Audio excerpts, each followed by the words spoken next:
کے اسباب کون سے ہیں، کن وجوہات کی بنا پر اللہ رب العزت نے روزہ دار کو اتنی زیادہ فضیلت عطا فرمائی ہے؟ اس میں جو پہلی چیز ہے وہ یہ ہے کہ روزہ چونکہ پوشیدہ عمل ہے، چھپا ہوا عمل ہے، روزے کے متعلق یا تو بندہ خود جانتا ہے یا خالق کائنات جانتا ہے، کوئی اور شخص نہیں جانتا کہ اس نے روزہ رکھا ہوا ہے یا نہیں رکھا ہوا۔ تو ایک سبب تو یہ ہے، اس وجہ سے روزے کو دوسری عبادات سے رب کائنات نے افضل قرار دیا کہ یا وہ بندہ جانتا ہے یا خدا کی ذات جانتی ہے۔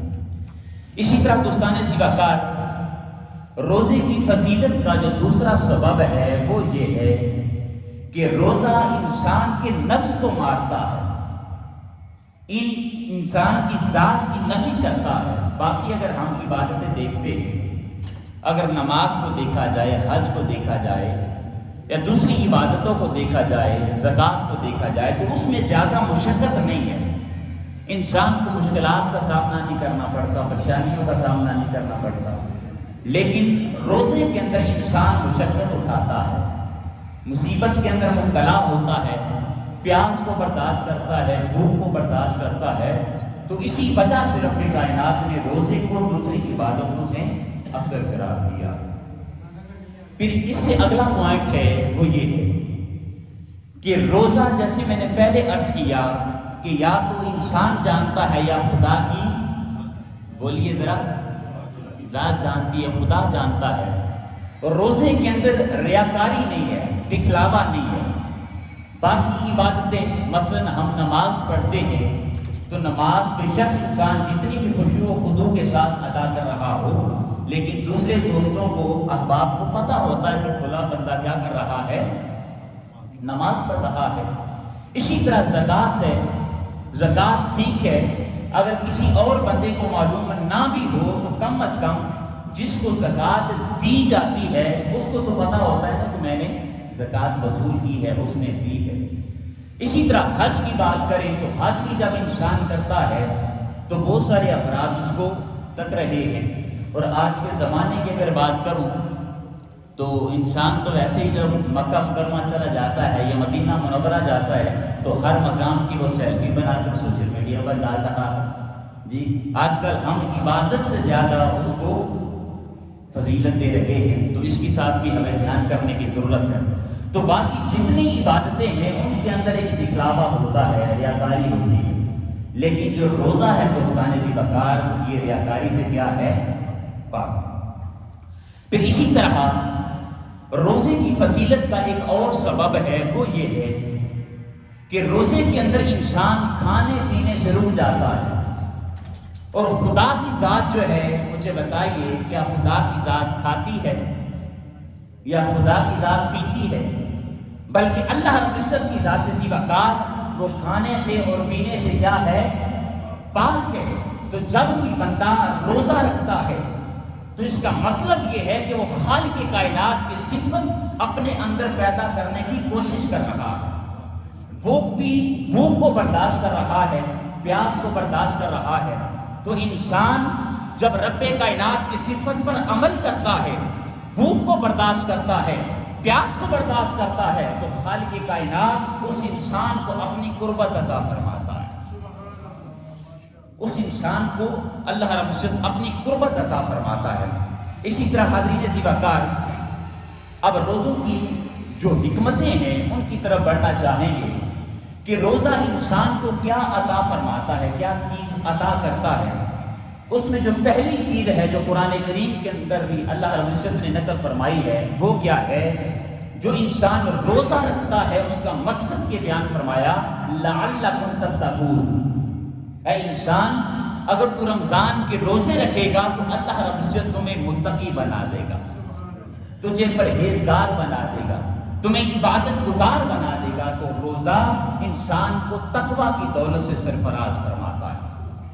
پھر دوسری چیز یہ ہے کہ جب کوئی انسان روزہ رکھتا ہے لیکن وہ گناہوں سے نہیں بچتا، گناہوں کے اندر ملوث رہتا ہے، جھوٹ بھی بولتا ہے، وہ غیبت بھی کرتا ہے، وہ حسد بھی کرتا ہے، جی وہ کم ماپتا بھی ہے، کم تولتا بھی ہے، برائیوں کے اندر ملوث رہتا ہے، تو آقا علیہ الصلوۃ والسلام نے ارشاد فرمایا، مسند احمد بن حنبل کی حدیث پاک ہے، حضور نے ارشاد فرمایا، کم من صائم لیس لہ من صیامہ الا الظما وکم من قائم لیس لہ من قیامہ الا السحر۔ فرمایا کہ کتنے روزہ دار ایسے ہیں کہ جن کو اللہ رب العزت فقط بھوک اور پیاس کے سوا اور کوئی چیز عطا نہیں کرتا، یعنی ان کو اجر اور ثواب عطا نہیں کیا جاتا۔ اور اسی طرح وہ لوگ جو رات کا قیام کرتے ہیں، نماز تراویح ادا کرتے ہیں، تہجد ادا کرتے ہیں، قیام اللیل کرتے ہیں، لیکن اس نماز کے اندر اگر خشوع اور خضوع کا خیال نہیں رکھتے تو آقا علیہ الصلوۃ والسلام نے ارشاد فرمایا کہ خالق کائنات ان لوگوں کو بھی کوئی اجر اور ثواب عطا نہیں فرمائے گا، ان کو فقط جگراتے کا سامنا کرنا پڑے گا۔ تو جب بھی ہم روزے رکھیں یا قیام اللیل کریں تو اس کے اندر آقا علیہ الصلوۃ والسلام نے دو چیزیں بیان فرمائی، فرمایا کہ ایک تو حالت ایمان اور دوسرا اپنا احتساب کرتے ہوئے، اپنے گناہوں کی معافی مانگتے ہوئے اگر روزے رکھو گے اور قیام اللیل کرو گے تو خالق کائنات تمہارے گزشتہ گناہوں کو معاف فرما دے گا۔ تو پہلی چیز یہ ہے کہ جو انسان روزے رکھتا ہے اللہ رب العزت اس بندے کو تقویٰ عطا فرماتا ہے۔ پھر اسی طرح دوسری چیز یہ ہے کہ جو انسان روزے رکھتا ہے اللہ رب العزت اس کو صابر بھی بناتا ہے، اس کو شاکر بھی بناتا ہے، اس کو صبر کی دولت بھی عطا فرماتا ہے اور شکر کی دولت بھی عطا فرماتا ہے۔ سارا دن انسان بھوک کو برداشت کرتا ہے، پیاس کو برداشت کرتا ہے، تو بھوک اور پیاس کو برداشت کرنا یہ کس کے مترادف ہے؟ انسان اپنی ذات پر صبر کر رہا ہے۔ اب صبر کے اور شکر کے متعلق ایک چھوٹا سا قول میں آپ کے ذوق کی خاطر آپ کو سنا دیتا ہوں۔ پہلے لوگ جو تھے اللہ کے اولیاء، جب وہ ایک دوسرے کے ساتھ ملاقات کرتے تھے، ان سے ملتے تھے اور ان کے حال احوال پوچھتے تھے، تو ان کا یہ مقصد نہیں ہوتا تھا کہ قاری صاحب کیا حال ہے، تو ہم جب پوچھتے ہیں کیا حال ہے تو ہمارا یہ مقصد ہوتا ہے سنائیے کاروبار ٹھیک چل رہا ہے، آپ کی صحت سلامت ہے، فیملی بیوی بچے ٹھیک ہے۔ لیکن جو اللہ کے اولیاء ہوتے ہیں جب وہ حال پوچھتے ہیں تو ان کا مقصد کچھ اور ہوتا ہے، وہ اس لیے حال پوچھتے ہیں کہ بتائیے کیا حال ہے، یعنی اس وقت آپ کا مقام خالق کائنات کی بارگاہ میں کیا ہے، آپ خدا کے کتنے قریب ہیں۔ ایک بزرگ دوسرے سے پوچھنے لگا کہ بتائیے کیا حال ہے، دوسرے نے جواب دیا، اس صبر اور شکر کو سمجھا رہا ہوں، جواب دیتے ہیں کہ ہاں میرا یہ حال ہے، اگر مل جائے جی مل جائے تو اس پر بولیے شکر کرتے ہیں، اور اگر نہ ملے تو اس پر کیا کرتے ہیں؟ صبر کرتے ہیں۔ دوسرے ولی کیا جواب دیتے ہیں؟ ارے اے صاحب خدا، یہ حال تو ہمارے شہر کے کتوں کا بھی ہے، ان کو بھی مالک اگر ٹکڑا ڈال دے تو دم ہلا کر اپنے مالک کا شکر ادا کرتے ہیں، اگر اس کو روٹی نہ بھی ڈالی جائے، ٹکڑا نہ بھی ڈالا جائے تو مالک کا در چھوڑ کر، مالک کا دروازہ چھوڑ کر کسی اور کے دروازے پر نہیں جاتے۔ یہ حال تو ہمارے شہر کے کتوں کا بھی ہے۔ وہ صاحب پوچھتے ہیں اے اللہ کے بندے پھر بتائیے آپ کا کیا حال ہے؟ وہ جواب دیتے ہیں ہاں میرا یہ حال ہے کہ رب جب مجھے عطا کرتا ہے تو میں اس کو خالق کائنات کی بارگاہ میں بانٹ دیتا ہوں، اللہ کی بارگاہ میں تقسیم کر دیتا ہوں، اور جب اللہ رب العزت مجھے عطا نہیں فرماتا تو اس حالت میں خالق کائنات کا شکر ادا کرتا ہوں۔ آج نوارہ والوں اور ہمارے مہمانوں، اگر ہم اپنی ذات کو دیکھیں تو آج ہمارا شمار کن لوگوں میں ہو رہا ہے؟ جب اللہ رب العزت ہمیں عطا کرتا ہے، ہمارے پاس صحت سلامت رہتی ہے، خالق کائنات مال و دولت عطا کرتا ہے، تو دوستان زیباکار ہم دنیا کے اندر مگن ہو جاتے ہیں، خدا کی ذات کو بھول جاتے ہیں۔ چاہے جائے کہ ہم اللہ رب العزت کی ذات کا شکر ادا کریں، ہم کیا کرتے ہیں؟ ہم دنیا میں مگن ہو جاتے ہیں، اور جب خالق کائنات جب تھوڑا ہاتھ کھینچتا ہے، مال کے اندر تنگی آتی ہے یا جسم کے اندر کوئی بیماری کا سامنا کرنا پڑتا ہے، تو بجائے اس کے کہ ہم اللہ رب العزت کی بارگاہ میں صابر بن جائیں، ہم رب کی بارگاہ میں شکوہ اور شکایت کرنا شروع کر دیتے ہیں کہ مولا تو نے اس کو تو عطا کیا ہے، مجھے عطا نہیں کیا، مولا اس کی صحت سلامت ہے، اس بیماری کا مجھے کیوں سامنا کرنا پڑ رہا ہے؟ نہیں دوستان عزیز وقار، بندہ مومن وہ ہوتا ہے جو ہر حالت میں اللہ رب العزت کی بارگاہ میں شکر ادا کرنے والا ہے۔ رب عطا کر دے تو پھر بھی اللہ رب العزت کی بارگاہ میں شکر ادا کرے، اور کسی وقت اگر خالق کائنات جسم کے اندر کوئی بیماری میں مبتلا کر دیتا ہے، یا پیسے کے اندر کوئی تنگی آ جاتی ہے، گھر کے اندر کوئی مشکل کا سامنا کرنا پڑ جاتا ہے، تو پھر بھی دوستان عزیز وقار ہمیں اللہ رب العزت کی بارگاہ میں تانا اور شکایت کرنے کی ضرورت نہیں ہے، بلکہ ان باتوں کی بھی اللہ رب العزت کی بارگاہ میں شکر کریں اور رب کائنات کی بارگاہ میں صابر بن کر رہیں۔ یاد رکھیے ہم مسلمان ہیں، ہمارا عقیدہ اللہ رب العزت کی ذات پر پختہ ہونا چاہیے، تاجدار کائنات پر پختہ ہونا چاہیے، قرآن کے متعلق ہمارا عقیدہ پختہ ہونا چاہیے۔ اگر بندہ مومن کو جب کوئی تکلیف آتی ہے، کوئی بیماری آتی ہے، تو یاد رکھیے اس کے پیچھے اللہ رب العزت کی کوئی نہ کوئی حکمت ہوتی ہے، کوئی نہ کوئی حکمت ہوگی۔ آقا علیہ السلام نے تو یہاں تک ارشاد فرمایا ہے کہ اگر انسان کو کانٹا چبھ جاتا ہے تو خالق کائنات اس کانٹے کے سبب سے، اس کی وجہ سے اس کے گناہوں کو معاف فرما دیتا ہے۔ کانٹا چبھتا کتنی تکلیف ہوتی ہے جی، لیکن آقا علیہ السلام نے ارشاد فرمایا کہ اللہ رب العزت اس کانٹے کی وجہ سے بھی اس کے گناہوں کو معاف کر دیتا ہے۔ چھوٹا سا بیمار ہو جائے انسان، بخار کا سامنا کرنا پڑ جائے، تو پھر بھی آقا علیہ السلام نے ارشاد فرمایا اس بخار کے ذریعے سے اللہ رب العزت اس کے گناہوں کو معاف کر رہا ہوتا ہے۔ چیزیں چھوٹی ہیں لیکن اللہ رب العزت کی بارگاہ میں اس کا اجر و ثواب بہت زیادہ عطا کیا جاتا ہے۔ پھر اسی طرح دوستان سواکار جو روزہ ہے، روزہ انسان کو جذبہ اثار انسان کی ذات کے اندر پیدا کرتا ہے۔ جذبہ اثار، قربانی، جب سارا دن انسان بھوک کو برداشت کرتا ہے، پیاس کو برداشت کرتا ہے، تو پھر اس کے ذہن کے اندر خیال آتا ہے کہ میں تو سارا سال 3 وقت کھانا کھاتا رہا، 2 وقت سیر ہو کر کھانا کھاتا رہا، لیکن میرا پڑوسی معلوم نہیں ہے کہ اس کے گھر میں دانے بھی ہیں یا نہیں ہیں، اس کے گھر میں آٹا ہے یا نہیں ہے۔ جب انسان بھوک برداشت کرتا ہے، پیاس برداشت کرتا ہے، تو پھر انسان کے اندر جذبہ احساس پیدا ہوتا ہے، انسان کے اندر جذبہ قربانی پیدا ہوتا ہے، اور خالق کائنات اس کو پھر یہ توفیق عطا کرتا ہے کہ وہ دوسرے لوگوں کی مدد کرنا شروع کر دیتا ہے۔ تو روزہ جذبہ احساس بھی پیدا کرتا ہے۔ پھر اسی طرح دوستان زیواکار روزہ سب سے بڑی جو چیز انسان کو عطا کرتا ہے وہ ہے اللہ رب العزت انسان کو اپنی رضا عطا کر دیتا ہے۔ جو انسان کی خشوع و خضوع کے ساتھ ایمان کی حالت میں اور احتساب کرتا ہوا اللہ رب العزت کی بارگاہ میں روزوں کا قیام کرتا ہے، روزے رکھتا ہے، رات کا قیام اللیل کرتا ہے، نماز تراویح، نماز تہجد ادا کرتا ہے، تو اللہ رب العزت اس انسان کو اپنی رضا عطا کر دیتا ہے۔ تو جس کو دوستان زیواکار خدا کی رضا مل جائے، مجھے بتائیے اس انسان کو کسی اور چیز کی کمی رہتی ہے جی؟ اس کو اس کا مطلب یہ ہے کہ سب کچھ میسر آ گیا۔ جس کو بادشاہ مل گیا، اس کا مطلب یہ ہے کہ اس انسان کو بادشاہی مل گئی۔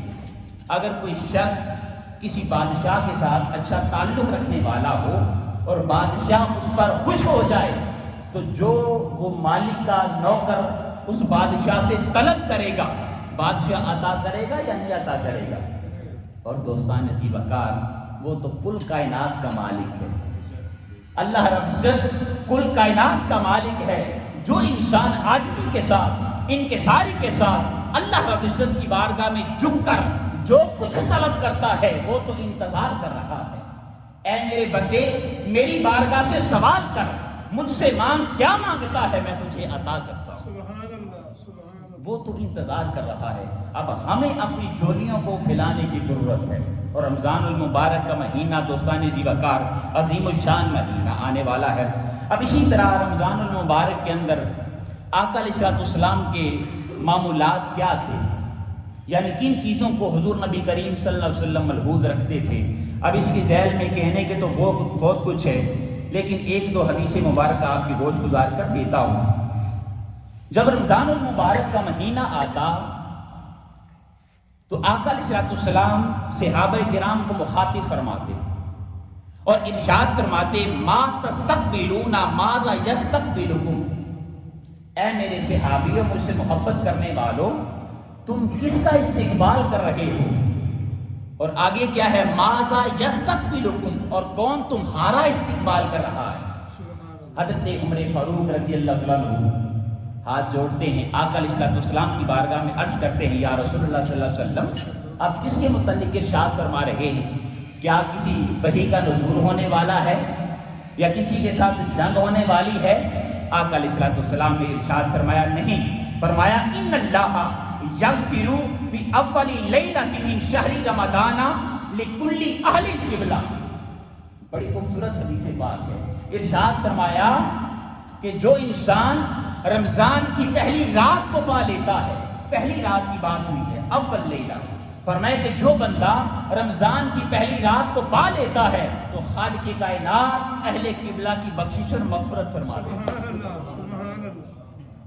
جمیع اہل قبلہ کی بخشش اور مغفرت کر دی جاتی ہے جو بندہ بھی رمضان کا مہینہ پا لیتا ہے اور پہلی رات پا لیتا ہے۔